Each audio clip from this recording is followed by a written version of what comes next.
Okay, so easy rollout, right? That is the benefit. What other benefits you get?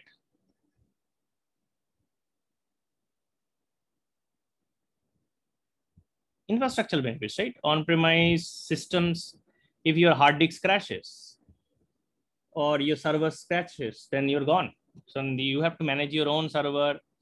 You have to back up the data. But in cloud, your hard disk crash, your hacking attacks, everything is managed by these cloud infrastructure guys. Just like if you're in an apartment complex, right? The apartment complex is totally guarded, safeguarded by a security team, and you are not worried about it. But if it is your own house, you have to put up your own security systems in place, right? Whether that is a like fire alarm, whether you have to put your backups in place if there is a hard disk crash, everything, all your support system, disaster recovery, everything you have to implement on your own. But on cloud, it is already implemented for that whole server, which is a huge server, and that is already available for all the tenants or all the customers who are using this server space. That's why all the softwares are now moving into cloud. That's the benefit of doing it. There are a lot of, and simple, the data is available anywhere at any time, right? That is the most important part, because this is completely browser driven. The software is available in browser. So similarly, Salesforce is a completely cloud product. So what you need to run Salesforce? Just a good internet connection and a good browser. Simple. And you're done. Your development, if you're admin also, so there can be two types of users usually. One who is using Salesforce for doing their business, and another third parties and administrators or developers. Right? So you belong to this category. Your job is to customize or configure Salesforce so that these people can use. What are these kind of people? These kind of people are the sales guys, service guys, the CXO people, anything, right? Business guys. We call them business users. And this is technical users. But both of them are logging into Salesforce, right? So both are Salesforce users. What is the difference between these two users? Business users and the technical users. The business users profiles are different. Technical user profiles are different. Maybe these technical users usually are always system admins. Only system admin can change the software. That is why all these technical users will be system admins. And business users will have diverse profiles. The sales profile will be for sales guys. Service profile will be for service guys. Marketing profile will be for marketing guys, right? So these are business users. Both kinds of users are there in Salesforce. So again, coming back, who is purchasing the Salesforce software? The buyer or the seller? Seller. Seller. Person who sells products, right? They need a software, a CRM software. What is CRM? Customer relationship management. Why do I need a CRM? Why does a seller needs a CRM? To maintain his data. Yeah, maintaining data. What is the benefit of maintaining a data of their customers? Growth or profit increasability. Yeah. So I can do analytics. Cross-selling. Cross-selling means I can sell again and again to this customer. I can provide good service. If I do not know what products this customer has bought, how can I provide service to him? He calls me up and he abuses me that your products are filthy, very bad. I cannot use it. And then you realize this person has not bought your product. So he has bought it from somebody else and he's challenging you, right? So you don't want to end up in this situation, right? Do I need to change the color of my pen? Let me know. So cross-selling service, analytics, cross-selling. So this everything. So analytics means I need to understand. Did I do like good business? Why am my business is failing in these areas? So this reporting so that I can make corrections, right? I can say that these people did not purchase from me next time because probably there was a problem with this product. Can I look into this product? So I can make benefits to my business, right? If I have a CRM product and Salesforce is a CRM. So say a seller is basically a person who will purchase a CRM. And one of the biggest CRM in the world right now is Salesforce. So a seller, a person who sells, is basically using Salesforce, right? And what is this seller's company? That is called org or organization. In Salesforce terminology, the account wherein the seller, every org will be a account, just like you have a Google account, right? Gmail account. You have an inbox, right? That is your account. So when you log in, you see the mails of Gmails, right? Similarly, a seller company will have its own org, and all the users will log into this org. So users means your business users and your technical users. Both are users, right? And who are these users? Probably the employees of this company, selling company, or the owners of this company, right? Anybody who is engaged in this company, or the partners of this company, right? Partners mean like TCS. TCS does not own a Salesforce org. TCS provide these technical users for different business companies to work on or modify their organization, right? So TCS becomes a partner of the seller to provide services, right? So they work as like an employee to the seller, yeah, or a contractor to a seller, just to modify their org. So the technical users is both in-house as well as outsourced by SI companies like TCS, CTS, and so other companies, right? The technical users come from outside most of the time because this org or this seller is not bothered about IT. They are selling clothes. They are selling machineries. They don't want to hire people in technology because that is not their forte. That is not their concentration. They will keep on increasing and decreasing resources, and they also go for rental services for this contractual with big companies like big SI companies. So now we are talking about B2B business here, right? So business to business, that is means company selling to a company. If we do that, what are the two entities in Salesforce that will store my customers' information? Where will I store the company details of my account, right? So Salesforce provides some tables, default tables or standard tables. In Salesforce, all tables are called objects. Okay, objects is equal to tables. So Salesforce provides different standard objects, and one of the objects is called account. This standard object account is used to store the company information of the seller, right? A seller is a company, but when we do a business with any company, we do not, the company is a non-entity, right? When we do business, we work with some people in this company, right? One of the accounts. So when we do business with this company, where will I store the people with whom I am working on, or the employees of this company? Contact. Yes. So buyer side has two important objects. One is account and one is contact. What is the relationship between account and contact?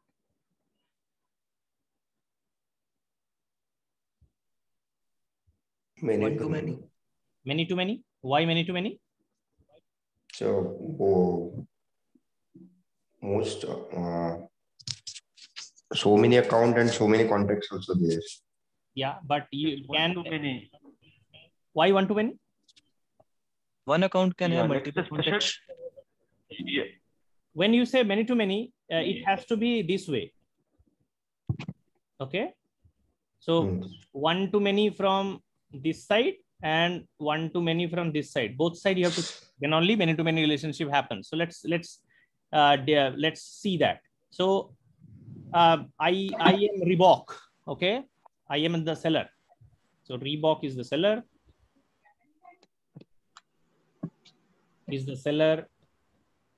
Reebok is selling two products. caps and shoes to TCS, and TCS is going to order 100 caps and 100 shoes. Yeah. So this is the B2B business, right? Or bulk selling is happening. So who is my account?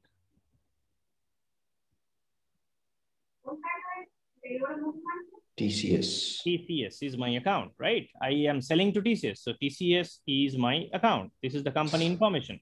Company information I stored in account. Now, whom in TCS should I work with? Probably the finance guy.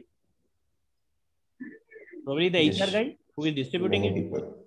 There are many people, right? There can be 10, Yes. 10, 15 people who in TCS will be involved in this deal, right? And these are all employees of TCS. Okay, so one TCS will have multiple employees. So this is verified, right? This relationship is verified.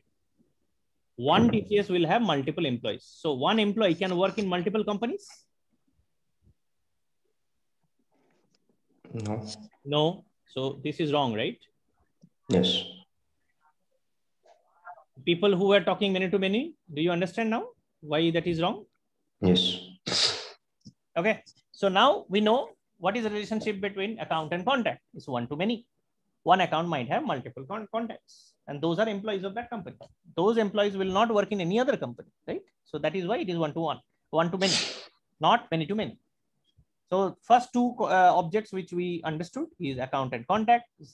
Then we need to understand the second thing, which is called a deal. I am doing a deal, right, with TCS. What is this deal? This deal is 100 shoes, 100 caps, 2 products, 100 quantities. So what is the relationship between deal and contact?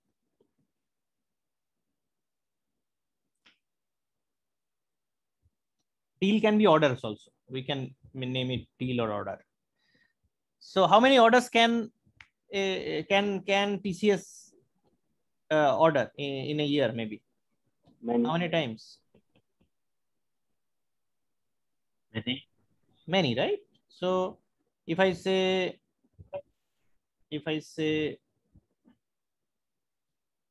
order January, order February, order March, every month I'm giving an order, placing an order. Possible? Yes. But this order, can this order be of multiple companies together? Can you go to like Flipkart and order for 4-5 accounts together? Possible. Not possible, right? Because for every Flipkart account, that order is connected to only you, whoever is logging in. That is a order for only you.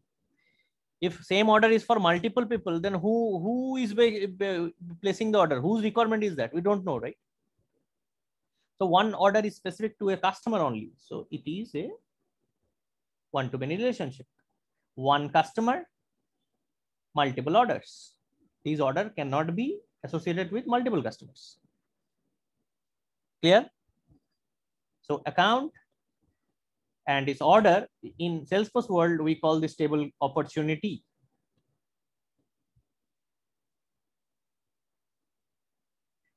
Any confusion so far? Guys, in the last class, I think they already know that, but this is a repeat session for the newcomers to understand. So account can have multiple contacts, account can have multiple orders, right?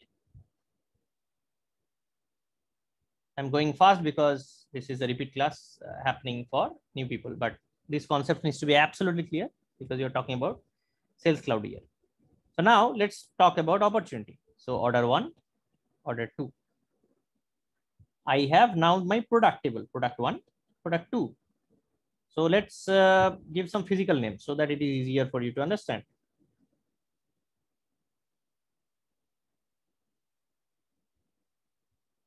Order January, order February, and product is shoe, cap. So this is my product table. Product also is a standard table in Salesforce. Similarly, opportunity is the order table, right? Opportunity is also a standard table in Salesforce. What is the relationship between product and opportunity?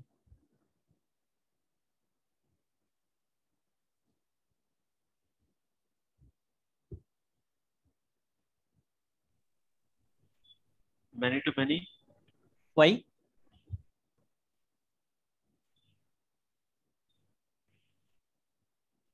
Yeah, because like for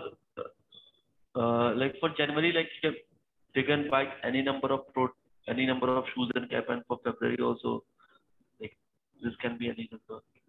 Got it. So that is order. In January, I can go for shoe and cap.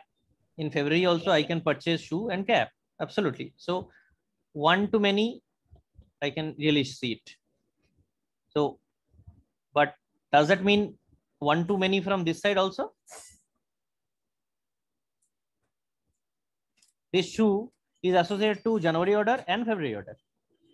This cap is associated to January and February both. So it is one to many from this side also. It is one to many from this side also, right? So this becomes a many to many relationship. Very good.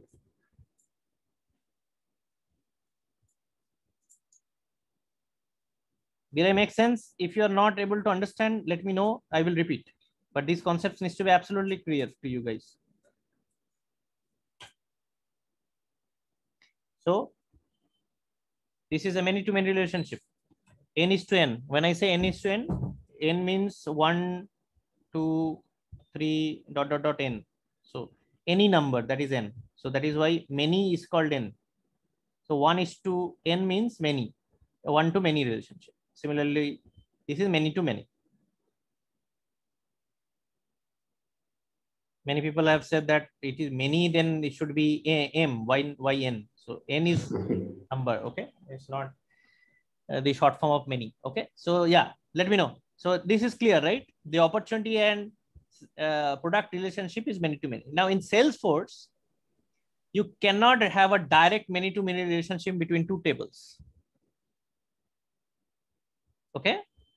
For doing a many to many relationship, you have to create a child or you have to create another table, which this table is called mapping object.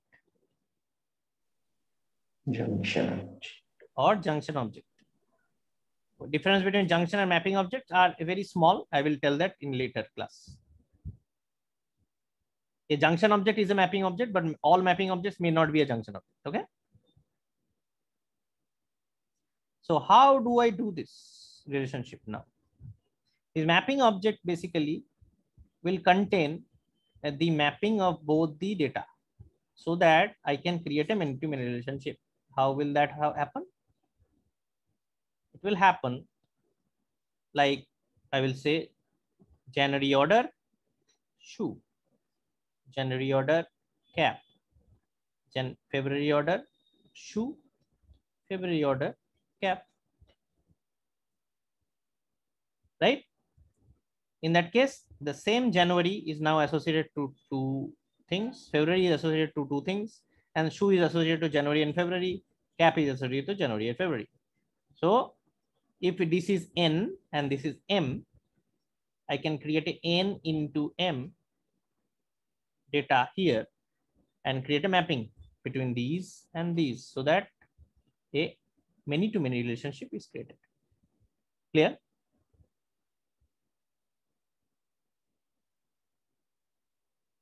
I take one object at a time, repeat it and associate it with all the records here. And then I repeat this and associate to all objects here. And then I go on. This is the way mapping will work. Every record will be associated to every record. That is the work of a mapping object.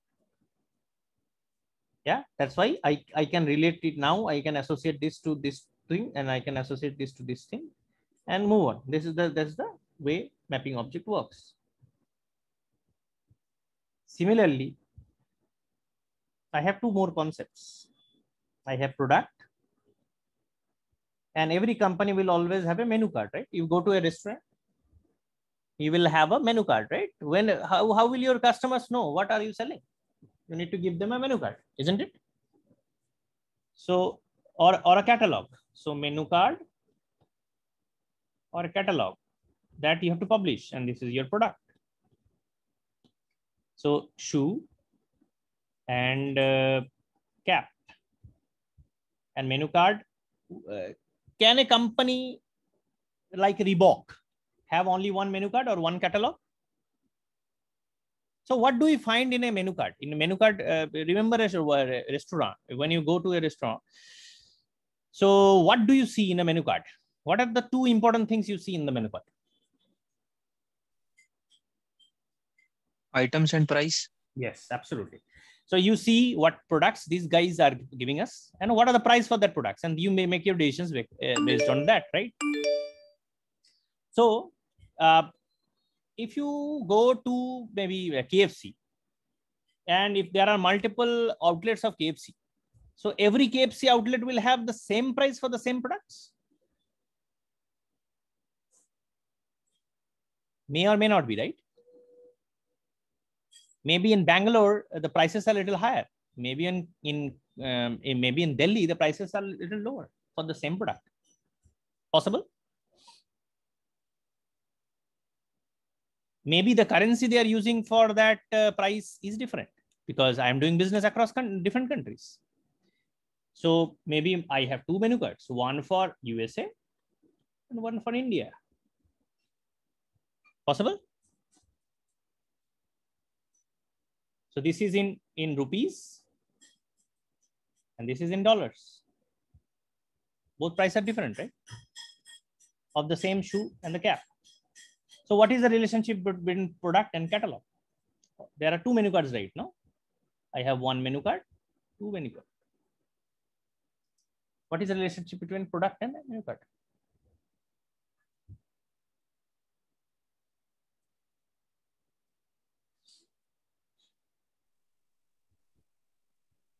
One product, one to many. One product can be into multiple menu cards. Great. But do you create a menu card with only one product? When you go to the restaurant, does it show only one product, one dish? No. No. It has all the dishes, right? So one menu card can Many to have, many. yeah, absolutely, right? One menu card will have multiple products in it. This menu card will also have multiple products in it. And one product can be in different menu cards, isn't it? So one to many from this side and one to many from this side. So that becomes a many to many relationship. Again, I said in Salesforce, you cannot do anything directly between two objects for many to many relationship, isn't it? So what will you do to create a many to many relationship? Come on, we just discussed it. Will map. Mapping object, right? Again, a mapping object. Mapping object will contain what? What are the rows can I create here? So that mapping table, so that I can connect shoe with both the menu cards, cap with both the menu cards.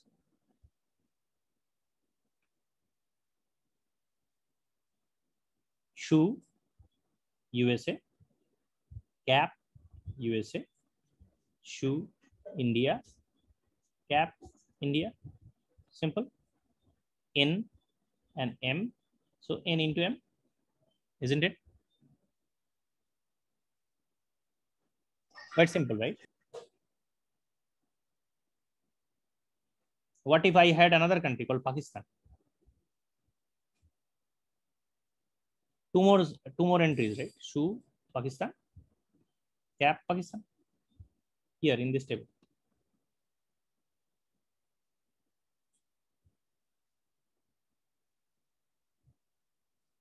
Guys, no feedback. I'm not understanding whether you are getting it or not, or everything is going on top of your head. Yes, yeah? Yes, getting it. Yes, Yeah, got it. Okay, very well. Silence is golden. So now we will exactly see these tables. How is these tables actually laid out? So we have seen the objects, but how actually in the table format does it work? So let's see a table. Let's go one by one with each table.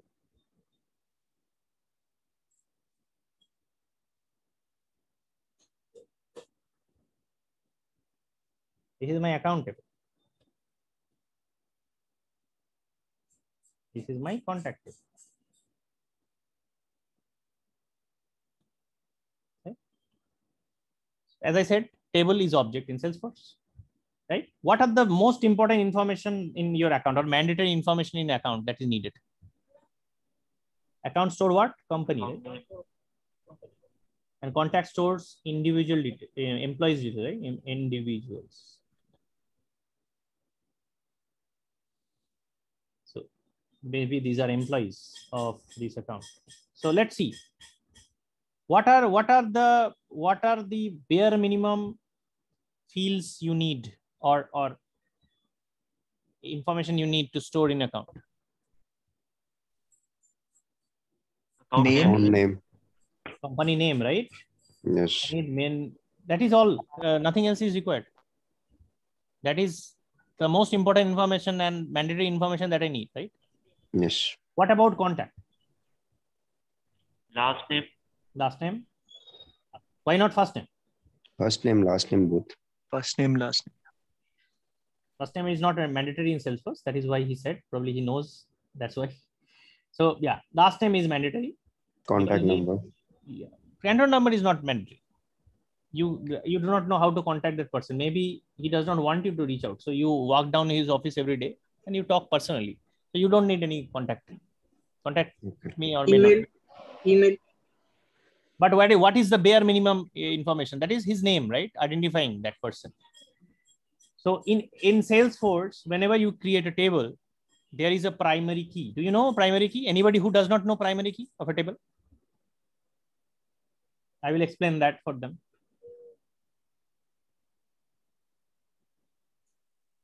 In Salesforce, these column headers, each column headers is called a field.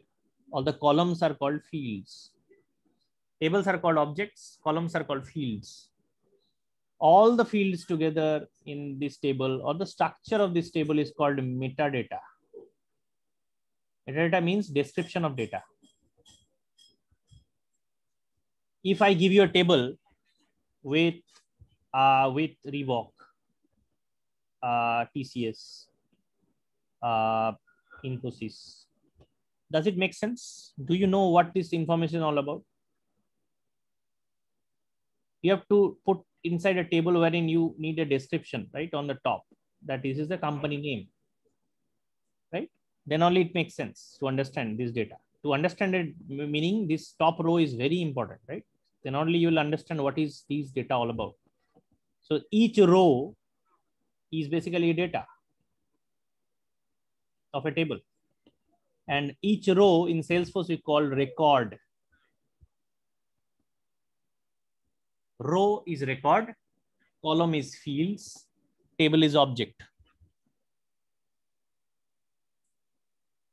Clear? You have to like ingrain this in your mind first. Then only we can move forward, because from now on we will not use the term table, will not use the term column, will not use the term rows.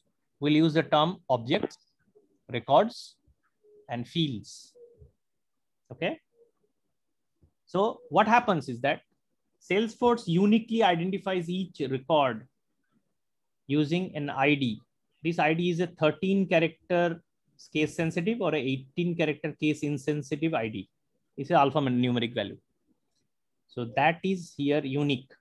Salesforce generates this ID for you. So ID1, ID2, ID3. Similarly, every table will have an ID column. Here ID1, ID2, ID3.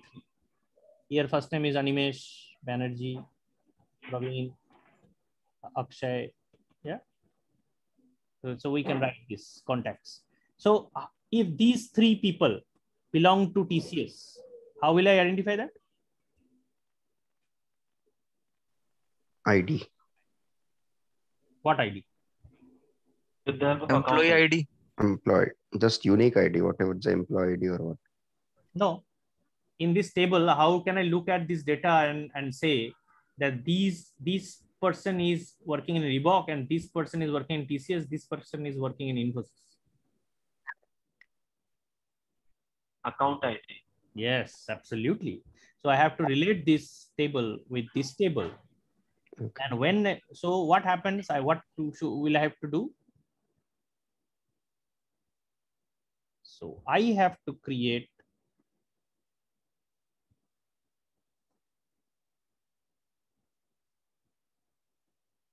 this is the contact table, right? is the first name, last name. Here I have to put the account ID of the account table. ID1, ID2, this is TCS, this is Infosys. So when I put Akshay, I have to put this ID, copy this ID and put it here. Otherwise I have to write all the ID, account information here, right? I don't want that. So that is normalization of tables. So I will put bare minimum information. So in this table to associate this row with this row of another table. So when I use the primary key, primary means the uniquely identifying a row in any table, that is primary key. When I use a primary key in another table to associate this row with this row, this becomes a foreign key. So this column is a foreign key. This is the primary key. Right? Just like you, when you go to USA with your passport, you become a foreigner because your passport is not recognized by USA. That is not been issued by USA. So your primary key, which is your passport number, becomes a foreign key in another country. Similarly, if a US guy comes to India, his passport becomes a foreign key for us because, but that still we can use that as a unique identifier for that person, right? Even it is issued by some other table or some other country, right? Is it making sense to you guys? Any problems so far? No. Clear? So that is how Yes. I can do a many-to-many relationship, like ID1. Pardon my handwriting, it's awfully bad, I know, but I will try to see if I can give you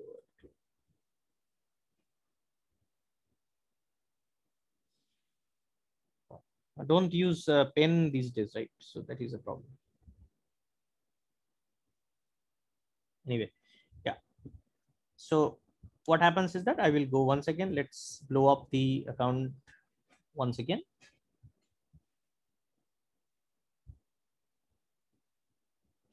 So ID, contact ID, first name, last name, and account ID, right? So contact ID is ID1, contact ID is ID2, CID 3, CID1, CID2, CID3. This is account ID1. It might repeat, right? Account ID1, account ID2. If the account ID is repeating, then these two people, this row and this row, belong to the same account. So from account side to here, this becomes a one-to-many relationship. Similarly, it can go on. So the relationship columns or relationship fields will always be created at the many end. Okay, the table which is many will hold the relationship table. The many side is called child and the one side is called parent. So when we talk about account and contact, account is the parent and contact is the child. One parent can have multiple child. One child might not have multiple parents, right? So think that way. So one parent, one father and multiple child. What happens for many-to-many relationships? I have two parents now. Parent 1, parent 2, and a single child. So it's a many-to-many relationship from both ends. Both parent and child. So it is association between this person and this person. So be it a menu card and product or be it a opportunity and product. Similarly, both this child, how do I name this child? Is just a name between the parents. So opportunity and product relationship is opportunity product.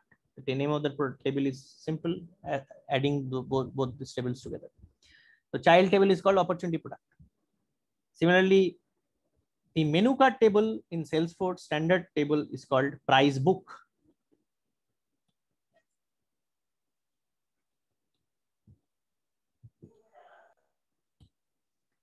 And the child product should be named what? Price book product, right? because it's a child between price book and product, but it's a unique name. They have changed it. They have named this price book entry. It's an exceptional name. Original name should be price book product, but this is the only case wherein we have a different name. So what happens is that it is a child of both price book and product. So second, simple one-to-many relationship from both ends. The price book entry and opportunity product, both are mapping objects for parents. Same parent is repeating, that is product. So now, what is the let's see the table opportunity now. OID. What is the bare minimum information that you need in opportunity?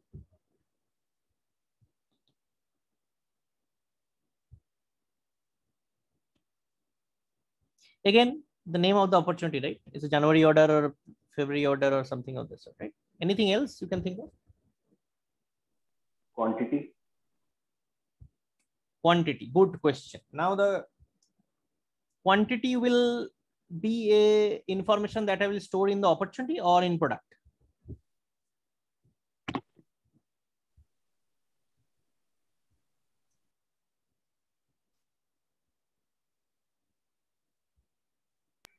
Opportunity.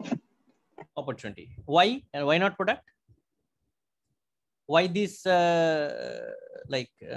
discrimination?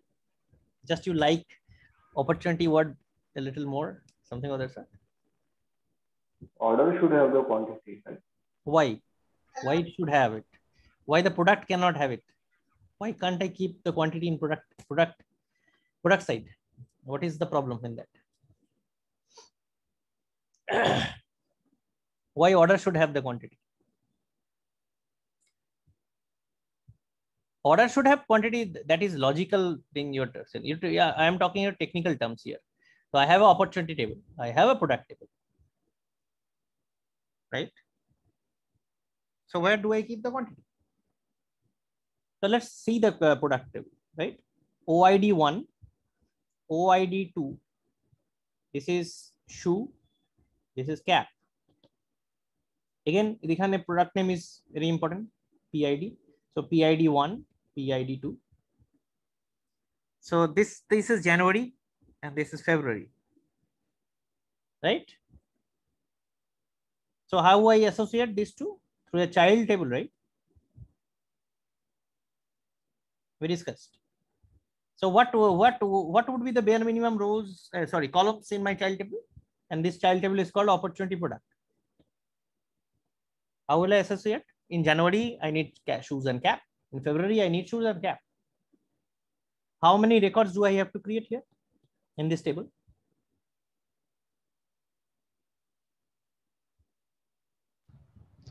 Four. Yeah. 6. N is to M, right? 2 is to 2, that is 4. So give me the 4 rows.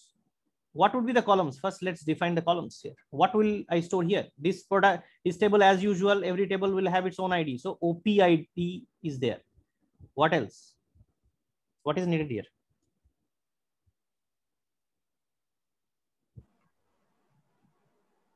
I have to associate this row with this rows, right? And this row again with these rows. How will I do that? Product ID. Product ID, great. So PID, I will put. What else? Opportunity ID. Absolutely. OID, simple. Why are we making it complicated? So shoe, PD1, P1, shoe, and January order, right? OID 1. Cap, P2, OID 1. P1, OID, P1, first product, 1 order. Second product, 1 order. Then first product, OID 2, product 2, OID 3. 3, OID1. Clear? Sorry. I will say this OID1 or 2, that is easy to understand and remember. OID1 and OID2. So product 1, OID1, product 2, OID1, product 1, OID2, product 2, OID2. Clear? This will be OPID1, OPID2. This is OPID3, this is OPID4. We'll see this in action. Don't worry about it. Just understand the concepts first. So this row is now associated to 2 rows. This becomes a parent of 2 childs. This becomes a parent of 2 childs, isn't it? We'll see that. Now I will repeat my question. Where will the quantity go?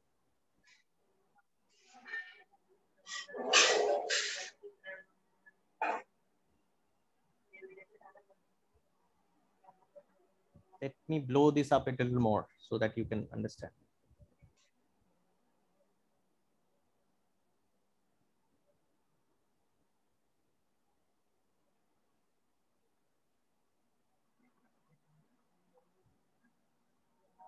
January order, February order, shoe, cap,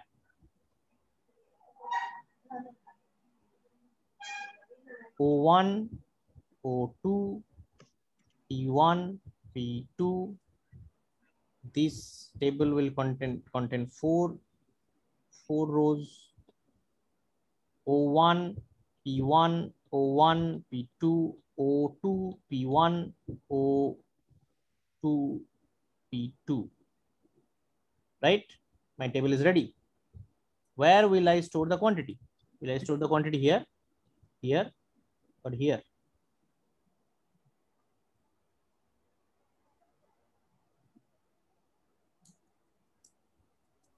Child into child. Why? Because one order can have, means we have to define that order 1 have product 1 and the quantity also, how many products are there. Yes. So absolutely right. So it product two products in the same order can have different quantities, right? So I cannot store the product here, the quantity here, because this quantity is of which order? I don't know. I cannot associate that, right? If I put a quantity here, then every order will get the same quantity. That is not the purpose, right? In January, I can put 100 shoes. In February, probably I need only 50 shoes. The quantity cannot be here. Now, in order, if I put the quantity in order side, what will happen? Every product will get the same quantity. I am ordering 100 shoes for January and 100 shoes for cap. No, it might not be the case, right? I need only 100 shoes and cap 50 shoes, 50 caps, right? The quantity is not same for all products, right? It is product specific, order specific. So that is why this is the mapping. In January, shoes I will order 100. In January, caps I will order 50. In January, shoes I will order 150. I will order caps 200. Clear?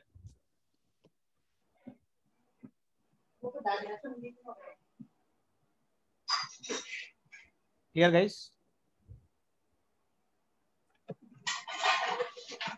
Any questions so far? Clear. Okay, now let's see the catalog part.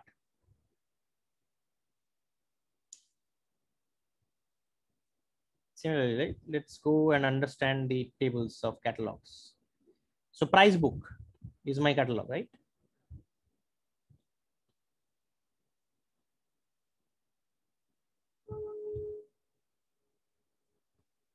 So shoe, cap. This is my USA menu card, India menu card. So what is this? Price book 1, price book 2. This is product 1, product 2. So this is price book and this is product. So PB1, P1. PB1, P2, PB2, P1, PB2, P2. 4 rows in this table. What is the crucial information which I'm missing? Price, right? Where will I store price? Here, here, or here?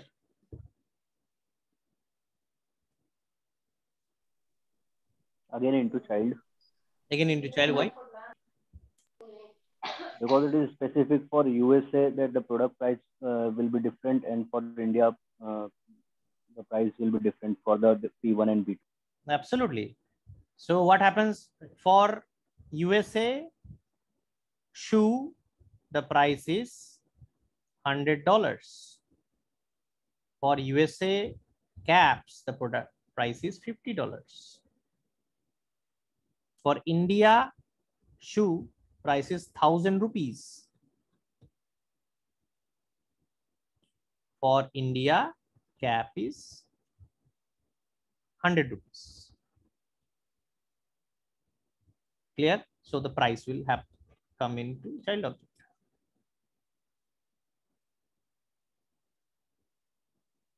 This record has two childs. This record has two childs. Similarly, this record has two childs here and here, and this record also has two childs here and here, right? So the mapping objects. So these are the parents, and these are the childs.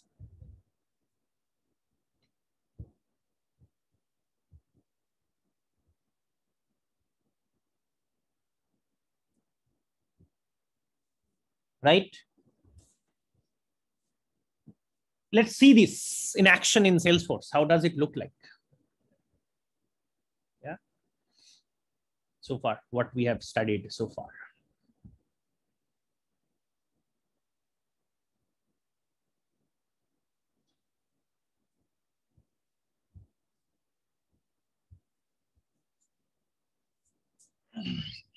Give me 1 second.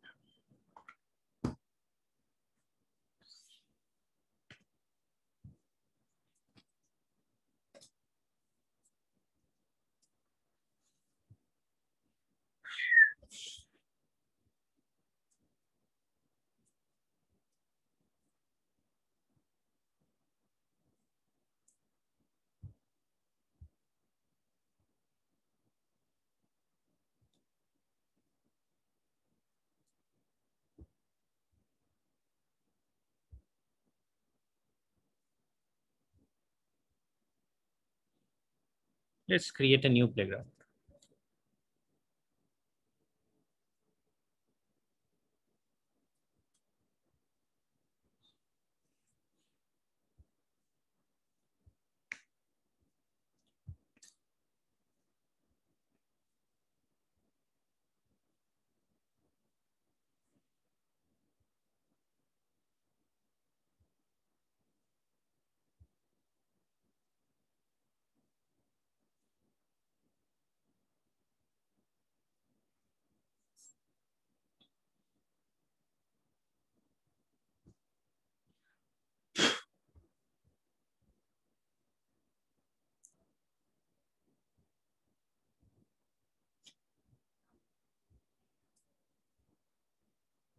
I think it will take some time. Meanwhile, I will start using some other order.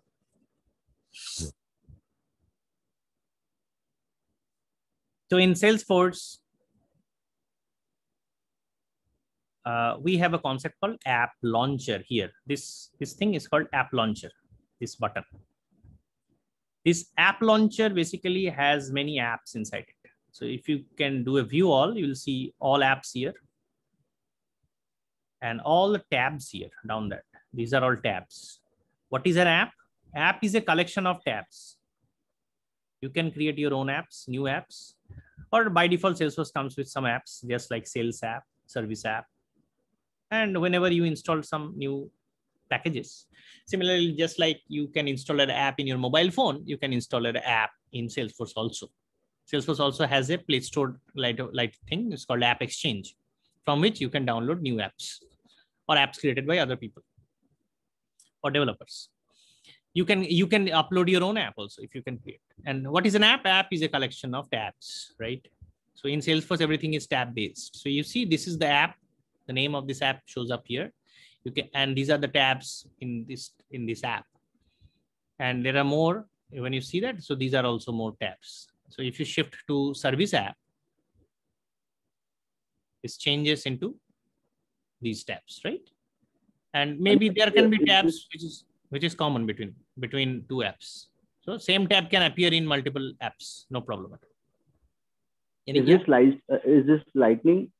This is Lightning. That's correct. Yeah. Okay. So we will discuss only Lightning. The old UI is called Classic. Will not confuse you with this because Classic is going away. We are not discussing that. It's purely Lightning. Yeah. So all our sessions would happen with the Lightning UI. So this is the new UI. It's called Lightning, and this is the tab-based UI, just like Salesforce Classic is also. But Salesforce, if you want to see how the Classic looks like, you can go ahead and you can switch this to switch to Salesforce Classic. And this was a very popular application that it is similar. It also has tabs. The same application. Here the application changing used to happen here. Here you can change to Sales app.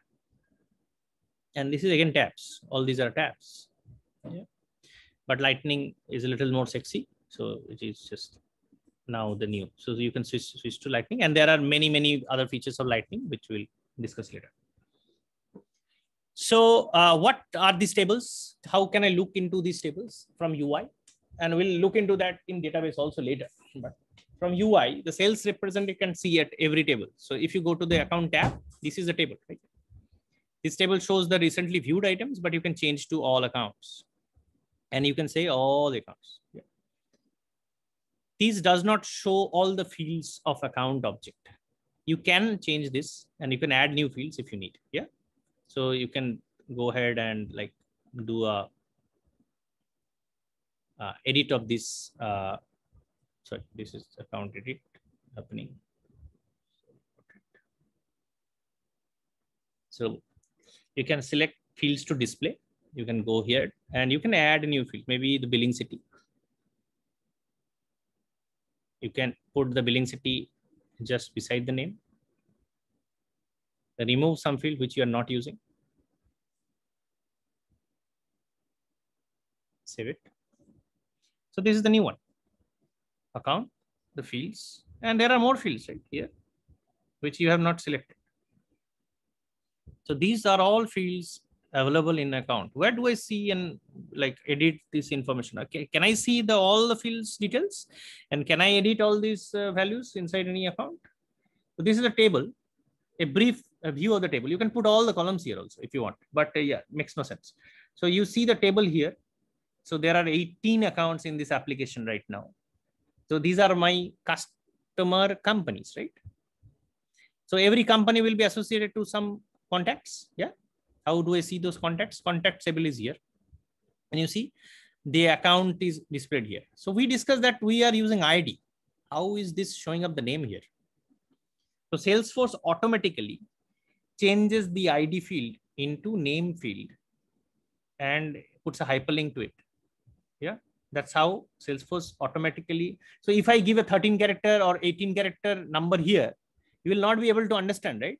This contact belongs to which account. So Salesforce automatically changes that number, this ID, to the primary field, primary name field of that object. So you can now click this and you go to that account, right? That from a contact, you jump to account. Similarly, so how do we see what is ID field? It is very easy. If you go to a contact, open any contact here, then it opens up a screen which gives you all details of that contact. So in the top, we have very important some fields information. Here also, you can see the account name. This is clickable. When you have a clickable field, that means this is the ID field. Okay. Salesforce has automatically changed this ID into the name. So in the details tab, you get all the fields of the contact table. Here you can go ahead and see that. See the account is there, name is, you can change this. You can put the phone number here.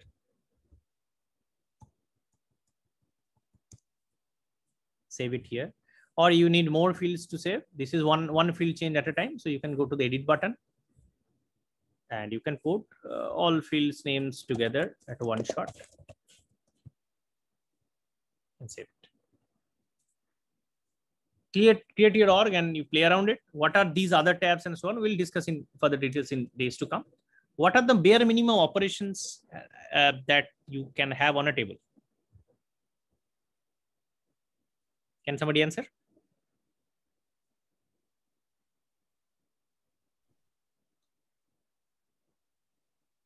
Any idea? Reports. No. So I will come back before that operations. I will come back. Okay. I think I need to say about a little bit about operations. Otherwise it will not be clear. So in a table, when you work,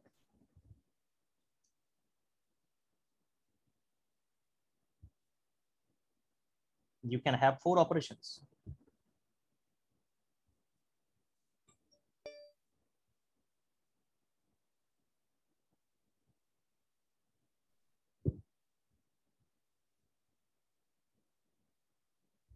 Are you talking about insert, update, delete? Absolutely. Insert? There can be 4 operations in a table. What are those operations? The basic operation is read.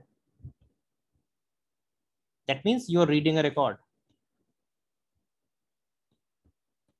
Reading a row. Then create. Creating a row, right? Can you create a new record? Creating a new record, a new row in a table. Similarly, updating an existing row. Update a record. Last, what is the Delete. another option? Delete a row, right? So this is in sales in IT world, we call this CRED or CRUD operations. That means create, read, edit, delete, create, read, update, delete. Same. Sometimes we call CRED, sometimes we call CRUD. Does not matter. But it is CRUD operation or CRED operation, which is the basic 4 operations which we do in a table. Nothing else can be done on a table. These are the bare 4 operations only we can do in a table at a given point of time. Read is the basic operation. Without read permission, permission, you cannot do update, you cannot do delete, you cannot do create. Makes no sense, right? You cannot see that row. So read permission is bare missing. The rest is additional responsibility. Read is read-only access, and create, edit, delete are read-write access. So that means you can read as well as you can write on that object or that table. So how do these? Salesforce by default gives you the CRUD operation screens in any object. So can I create my own table in Salesforce? Yes, of course you can. So there are some standard objects which we already discussed today. What are those standard objects? Can you name them? Account, contact, opportunity. Opportunity, Account, product. contact, opportunity, product. What else? Opportunity, product. Huh? Price book. Deals is opportunity only. Deals is not another different object. Price book. Price book. Okay. You forgot all the child products. Child tables. What are the child tables? Contact, account, contact, opportunity, product, price book.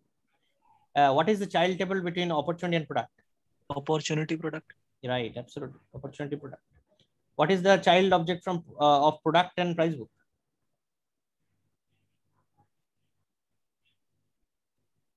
Price book entry. Product price. No, price book entry. So 1, 2, 3, 4, 5, 6, 7.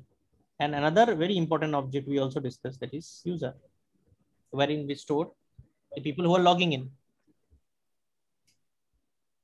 Right? So 8 standard objects we already discussed. Now, apart from that, you can create your own objects. If you create your own object, it's called custom objects.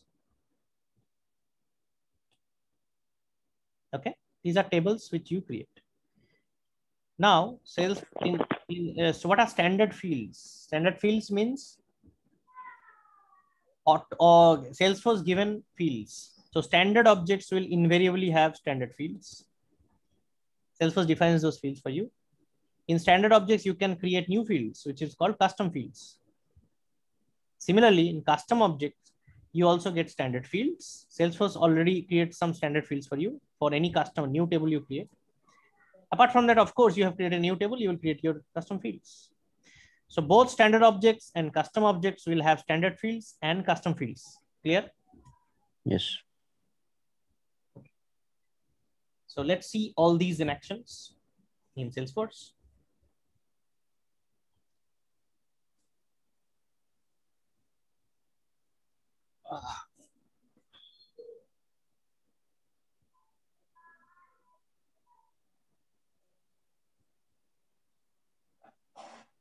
So whenever we go to a table, this is the table. What are the CRUD operations? Create, this is the new button.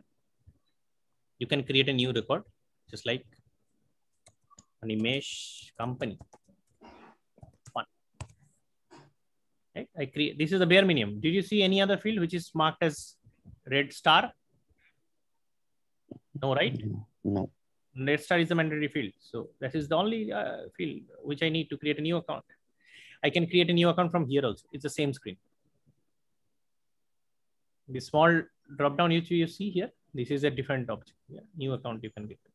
It has some other things also. You can go to your recent records and so on. This is like a shortcut for many things. Anyway, so when you are on the account screen, on that screen, you can go and do an edit.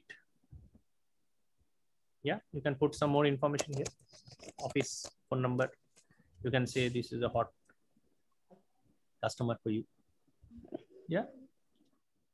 So this is edit operation, right? On a table. This is the edit operation. Then what? Read operation, right? So this is table itself is read operation. So if you are doing a bulk read here on this table, wherein you are seeing all the records at one shot, or if you go to individual records, this is basically this detail screen is your read operation. Right? You see all the values. So this is by default, basic. And the delete operation. On this table, you can go and do a delete operation. So CRU for create, read, and delete, you need screens. Sorry, CRU, create, read, and update, you need screens. For delete operation, you do not need a screen. It just gives you a pop-up. Do you want to go and do a delete or not? And you delete it. Simple. Okay. What information you want to show the users in this screen? This is changeable. This information comes to you through something called page layout. We'll go and discuss this in probably subsequent classes. But you just think about this term. Okay. So everything on the screen can be changed. Everything. And this is what the job of you as an admin or a developer will be. How this can this parent account be brought in the right side? Can the facts be deleted? Can I put a new field here? Everything, all is possible, right? Can I put this on top of this? Create contact can goes down and activity chatter can go up. Yes, everything can be done. Yeah, so you can play around this screen. That is what something which we will see in subsequent sessions. But right now we are seeing these tables in action and seeing the table values. Can I see the database of this table? How will a developer work on, or that there is a tool called workbench.developerforce.com. Yeah. If you have the org open in the next tab, if you go, and then it will not ask you for login because you don't have a password right now. How to get that password we'll discuss later. Right now you launch everything from your hands-on org Salesforce. So you don't have to do a login and password. So here, this is the query wherein you can deep dive on the database. There is a SQL language, which is similar to SQL. If you come from SQL background, it's not very difficult. You don't have to learn anything. You can start working right away. It's so simple. You go to your account table. This is the account table. And these are all the columns which is there. You will see. And what are the bare missing minimum columns we said we need? Here in this table, do you see the ID? The ID is not there, right? I said every record will have an ID field, unique ID. You're not able to see that in the screen, right? Basically, if you go to the top in the URL, here is the ID provided.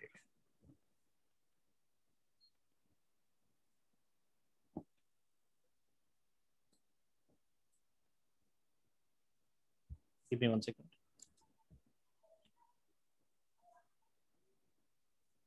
You see, this is the 18 character ID of this record. Just copy this. I copied it. Okay.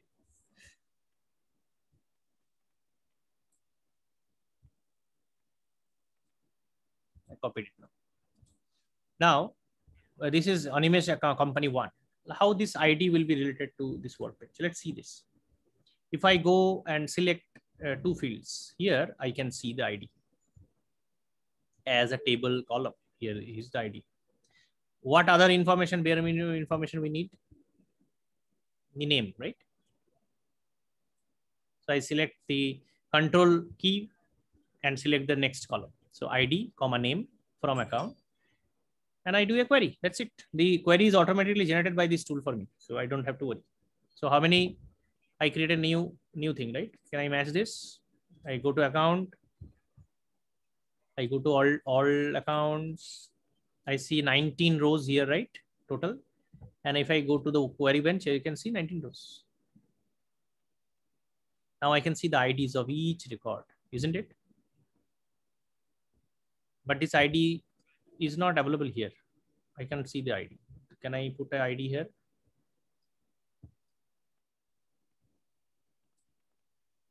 I don't have the ID field here, right? ID field is not there in the UI because your sales representative is not bothered about this, right? They are not bothered about ID. But you as a developer or admin need to understand what the ID field is all about, because all your work, everything would be related to ID. So you have a very proper understanding of the actual database. So this is the database where ID is there, but a regular user, when they are using the application, will never know about ID. They can only check about the ID there, but they will not be able to use that anywhere. So this is your screen. This, as an admin or a developer, this is basically your screen, wherein you will be work most of your time. So you are seeing this table in even more details. You are seeing some information which is not available for the normal users to see. Even they are able to see all the records in this table. There are some fields which you only as an admin can see. So these are the ID fields of each record. Now let's go to the contact.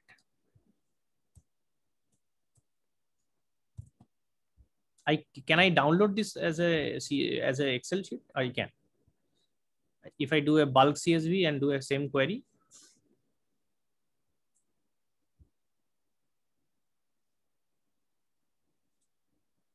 and this is the button.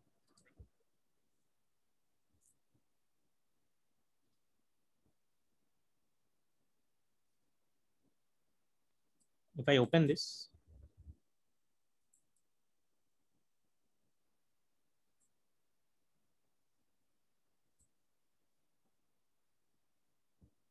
sorry, choose the wrong.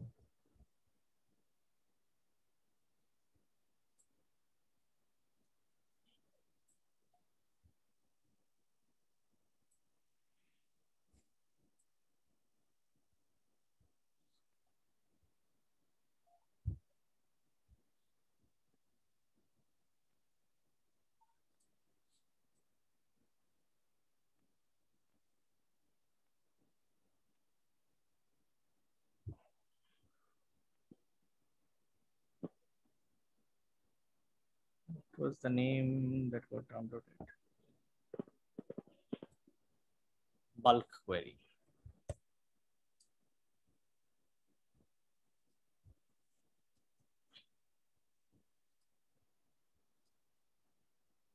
Yeah. So now you can open this in an Excel sheet. It's a simple table. What is this? Account, right? This is account table. Let's create another table. Contact. Okay, let's go back. Now I will go to the contact table.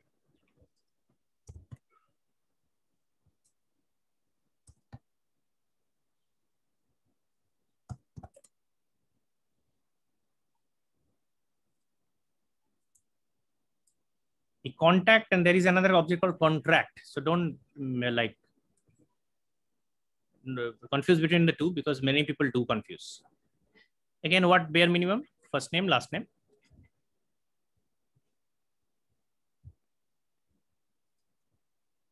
And you see, account name is there. Account name is not there. What we need is account ID. Right? If you go to this table and go to contact and go to all accounts, how many contacts you see in the screen? 31. 31 rows here, right? And this has account ID. Do I have an account ID here? There's nothing called account ID here, right? Can I see account ID here? Not there, right? There's no account ID. So account ID is again a backend field. So account name is not stored in Salesforce. This account ID is converted into account name and shown in the UI. But in the database, you are basically storing the ID. Okay, which field is this one? This field is actually this account name field. This is basically in the backend. It is getting stored in ID. How do we recognize this from any text? It is hyperlinkable. So you can have this mouse button changed to this click button, click icon. Anything which has this changing to click icon is basically a ID field. In Salesforce, there are two kinds of ID fields. One is called master detail field, and they're called a lookup field. Right? Why this is called a lookup field? Because you can do a lookup. If you change this and you want to change your account, you can search and you change the name of this account. And you save it. It changes. So this is a searchable field. And a searchable field is like you can do a lookup to another table. That's why it's called a lookup field. Or you can do a master detail. It works the same way. There are some differences between master detail and lookup. We'll get into that later at a later point of time. And we'll go in dig deep about the different fields types we have in Salesforce. And we will show that. But today's session is just to understand the tables and understand what is by default there in the Sales Cloud. So here you are the table. Again, this you can download. Before doing that, okay, let's do it download.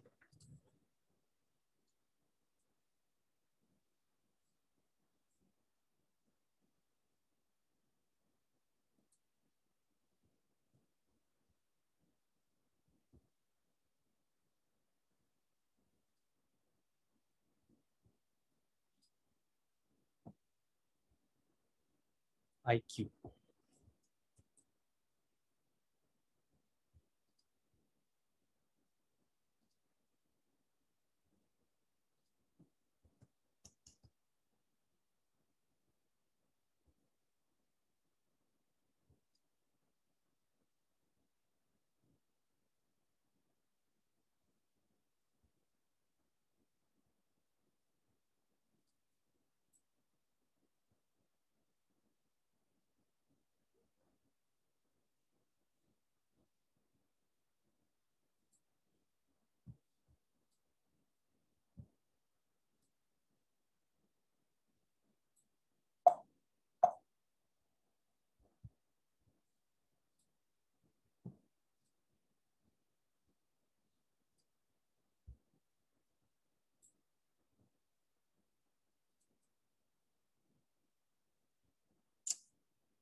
contact, right? Just to organize it a little better, I will cut this and paste it here. Yeah, so I have, and also I cut this and paste it here. So I have the name ID field of the contact. I have the first name, last name, and I have the account ID. Yeah, this is the first table, account and account, which has the ID column, and is a contact, right? If you see on image company, this one, if I copy this and search it here,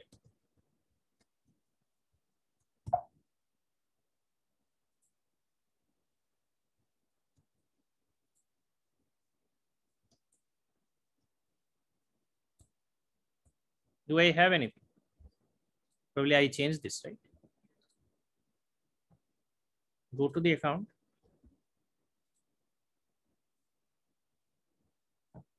I go to a contact. I don't have any account, right, with Animesh. So let's see a account which has a contact. Test flow PB. Yeah. So what is the ID for that? Let's take it from here. Control C. Go back to this. Search for this ID. You see, test flow PB is there, showing up here. I found this. Do I have it anywhere else?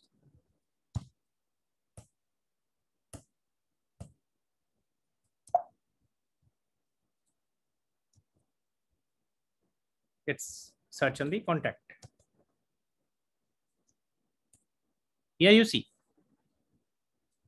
test flow PB auto contact has account ID is the same. This ID is exactly same of this test flow thing. You see, this and this is the same. So this is the foreign key.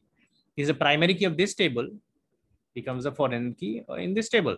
So this is the primary key of another table, right? Account ID. So this account is now associating, this row is getting associated to this row via this ID. This has been brought here. So child will always have the parent's ID. Okay. So now if you go and you can use in the workbench also, what you can do there, you can go and query based on this ID also. Be it a contact, you can put a account ID and you search with this only and do a query. So it will only show you one account at a time. So there are 3 contacts wherein I have, sorry, where account ID? What is happening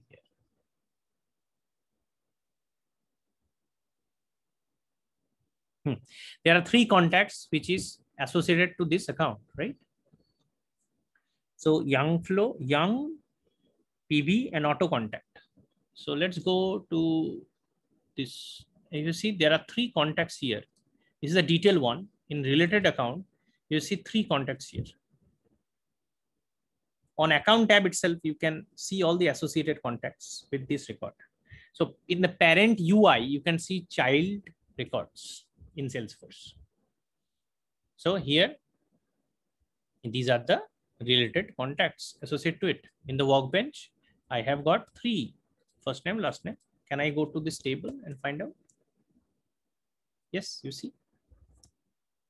Let me search for another. This is the another one, auto contact, and this is the third one, and young. So 3 contacts with the same ID, isn't it? So that's how the association between tables happens. If you are using a mapping table, what will happen? There will be 2 IDs like this from one parent and another parent. That's it. No difference. Go and check for an opportunity product. Yeah, those tables are also here. So you can go to opportunity table. Yeah, this is the table which you can query. It has all the columns here. You can see opportunity product here. Opportunity product is called opportunity line item in the back end. Okay, front end. So where do all these Okay, so this UI which you are seeing right now is basically the UI which any business user will be using. The admin and developers work is not happening here. The admin and developer will always work in a setup. It's there. So this is your office. Yeah, you will not usually touch the data created by business users. Okay, you will help them out if they are facing any problem with their data, but you will not create or edit data, any business data. That is job of the business users. You will change the application using setup. So your office is here. You go to the setup and make most of your changes. So these are the object manager. If you go to the second tab, it shows all the tables which Salesforce gives you, and you can create your new objects. We'll go through this in detail. What are the columns on account table? You can see by going to there, and you see all the tables. Here you can create new custom fields. Yeah. These are the different kinds of fields which you can create. Play around. Go ahead and like start doing your trailheads, and it will also show you how to do these things. Before we meet for the next session, I think get your hands dirty. There's no problem. You will not screw up the application. Go ahead and do that. If you even screw up, you are not able to proceed further, we'll spawn a new, and this is all free for you. So no worries. Play around. Do whatever you want to do. Drag and drop, mess around. Absolutely. Yeah. So this is the Salesforce org. This is a workbench. You want to play with this, go ahead and do whatever you want to do. If you're not understanding, next session is the session wherein we'll talk about all what queries you have. So tables clear, objects clear. So these are the fields basically. If you go to setup, all these fields which you are creating here, these fields, these are the column headers, columns, right? Which you are creating. This will actually store data. These fields are the top row, this one. And this is the data, actual data, which you are filling in each individual record. Clear, guys? Any questions so far? Sir, can you repeat the navigation of Workbench once more? Workbench is a URL which you have to open in a separate tab. When you have Salesforce opened up, from your trailhead, you will have a hands-on org. Here you can, if it is not there, you can create a playground new and do a launch from here. You open a launch from here.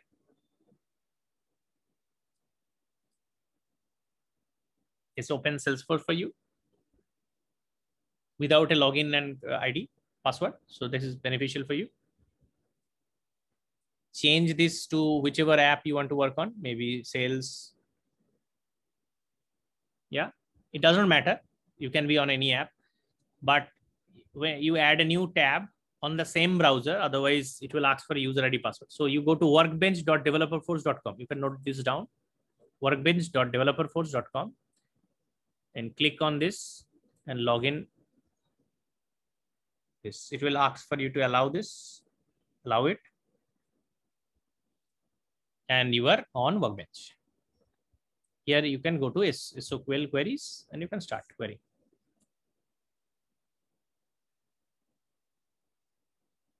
Clear? Yeah. Okay. Thank you. Play around, guys. That's the end of the session for this today. And I hope I am not seeing much questions from your side. So I hope either I am doing a fantastic class that you are not having any questions, or you are not understanding anything. So either of that, let me know. This session should be interactive as possible. So that's the whole idea. Yeah. So we'll meet next week. Thanks for your time. Any questions so far? If you do not have, then we'll close the session for today.